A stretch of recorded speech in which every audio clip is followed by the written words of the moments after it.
রাজ্যপালকে চিঠি দিলেন অভিষেক বন্দ্যোপাধ্যায়। তৃণমূলের অভিযোগের পরেও নিষ্ক্রিয় নির্বাচন কমিশন বিজেপি এজেন্সিকে সঙ্গে নিয়ে ষড়যন্ত্র করছে। দিল্লিতে প্রতিবাদ করায় তৃণমূল নেতাদের আটক করা হয়েছে। চিঠিতে অভিযোগ করেছেন অভিষেক বন্দ্যোপাধ্যায়। আপনারা জানেন, গতকালই 10 জনের তৃণমূলের প্রতিনিধি দল তারা নির্বাচন কমিশনে নালিশ জানায়। নির্বাচন কমিশনের সামনে তারা ধর্ণা অবস্থান কর্মসূচির ঠিক করলেও সেখান থেকে তাদের সরিয়ে দেয় পুলিশ। তারপর তাদের দিল্লির মন্দির মার্গ থানায় নিয়ে যাওয়া হয়। দোলা সেন তিনি স্পষ্টতই জানান যে যেহেতু নির্বাচন কমিশনের সামনে তাদের অবস্থান করতে দেওয়া হয়নি, তাই এখনো পর্যন্ত কিন্তু তারা দিল্লির মন্দির মার্গ থানার সামনেই রয়েছেন।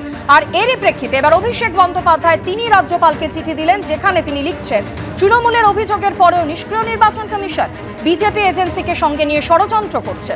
অভিযোগ করেছেন অভিষেক বন্দ্যোপাধ্যায়।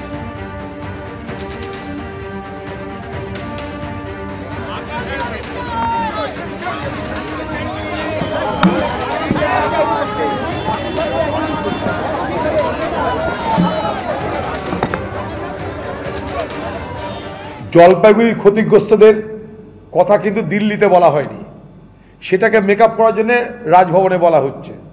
কিন্তু জলপাইগুড়ির ক্ষতিগ্রস্তরা এখনো পর্যন্ত সাহায্য পেল না কেন, তার দায় কে নেবে?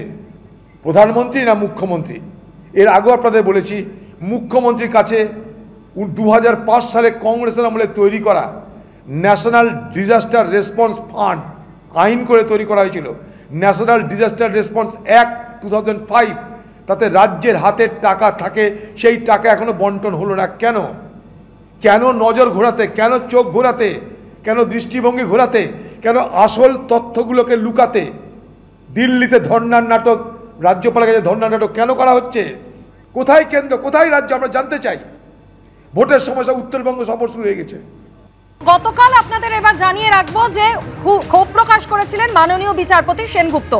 আদালত রক্ষা কবচ দিলে আসন্ন লোকসভা নির্বাচন ভণ্ডুল করার চেষ্টা করতে পারে অভিযুক্ত।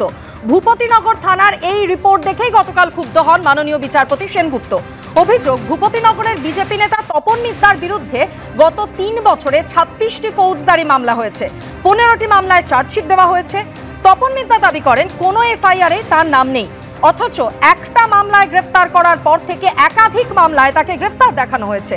মোট কটি মামলায় তার বিরুদ্ধে অভিযোগ আছে সেটা জানতে চেয়ে রিপোর্ট চায় কলকাতা হাইকোর্ট। পুলিশের সেই রিপোর্টে ওসির বক্তব্যে ক্ষুব্ধ হন মাননীয় বিচারপতি। গতকাল তিনি বলেন, আগামী 24 ঘন্টার মধ্যে এই রিপোর্টের ব্যাখ্যা দিতে হবে ভূপতিনগর থানার ওসিকে। এই রিপোর্টে আদালতের অবমাননা হয়েছে। এই ধরনের রিপোর্ট লেখার সাহস ওসি কি করে পেলেন? ওসিকে বলতে হবে আদালতের রক্ষা কবচের ফলে কবে, কোথায়, কোন নির্বাচন বানচাল হয়েছে। অর্থাৎ গতকালই ক্ষোভ প্রকাশ করেছিলেন মাননীয় বিচারপতি সেনগুপ্ত, এবং আজ হাইকোর্টের তরফ থেকে স্পষ্ট নির্দেশ যে 15ই এপ্রিল পর্যন্ত 21 জন বিজেপি নেতা কর্মীকে গ্রেফতার করা যাবে না এবং তাদের বিরুদ্ধে দায়ের হওয়া মামলার তদন্ত করতে পারবেন না থানার ওসি।